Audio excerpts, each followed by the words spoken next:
Happy 2026 Bipsonistas! It's me, Gerson Bagala, your host in this new episode of Pilar Paul, Anong Say ng People.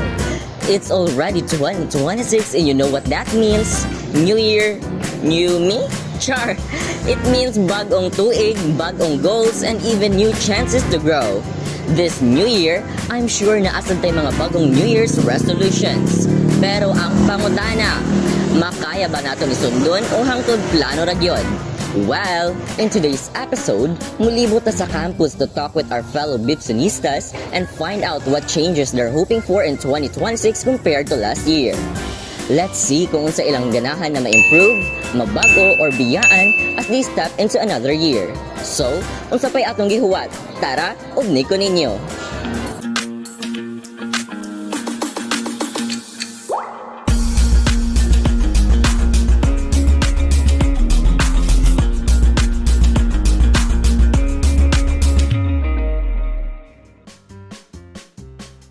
So, hi everyone. My name is Augie Albino Pahe from the Bachelor of Arts in I am Communication. Mordel V. Vergara from BS Cream 3 Bravo. My name is Princess Alochea from BSCS 1B.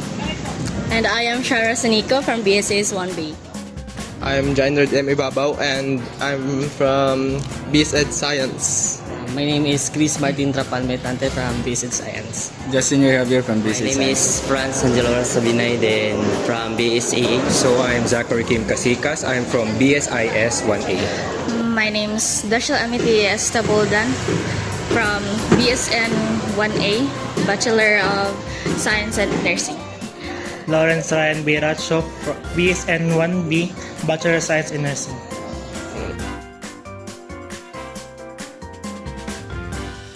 So, this 2026, I wanted to, be focused more on our subject and do well, of course, since the last semester, I didn't take the course seriously. So, gusto ko mabawi this year and I wanted to prove it. Anya na po katik nga 2026 magiging more strong ako, magiging more independent, and di ko pabayang tag sarili. I want it to be more memorable and I want to meet lots of friends as well and to show more kindness this 2026. For me, gusto ko pa mas maging damo pa na ako ma-experience nga, enjoy, like, not like last year kasi kay damong problem. Yes. And now, yes! Huy! Well, I want my 2026 to be less happier than before. Well, last year, ang siya rough year for me. I want this year nga, kuan ka nang every time nga magkada og problem, I will focus on the bright side and not sa downside niya. Sa 2025 boy, kwartaon ta karon na anak. Gusto na ko nga mas malapsan pa na ako ibuhat sa 2025. Then, something nga, try na ko ang kan ba? I try nga kanang mga wala pa na ako nabuhat sa 2025 ba?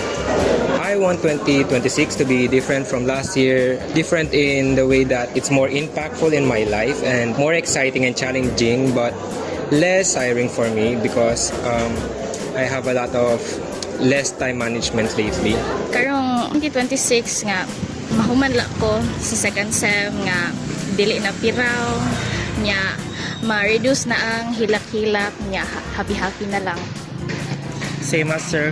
Sana hindi na ako magising na alas 12 para mag-study tapos masiro gyapon sa quiz.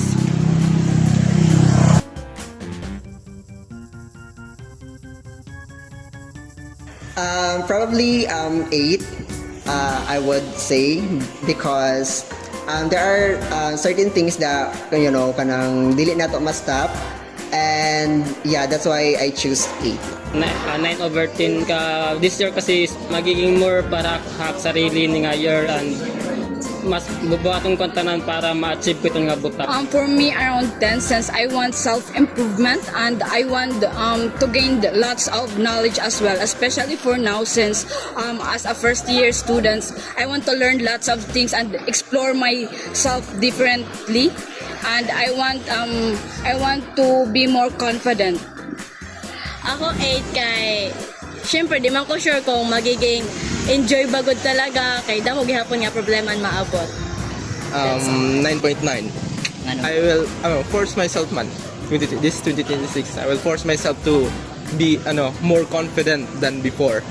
I think 10 because kanang this time kanang since mag-focus ko sa bright side, I think I learned a lot from last year nga lesson na nga nakuanan nga mga struggle.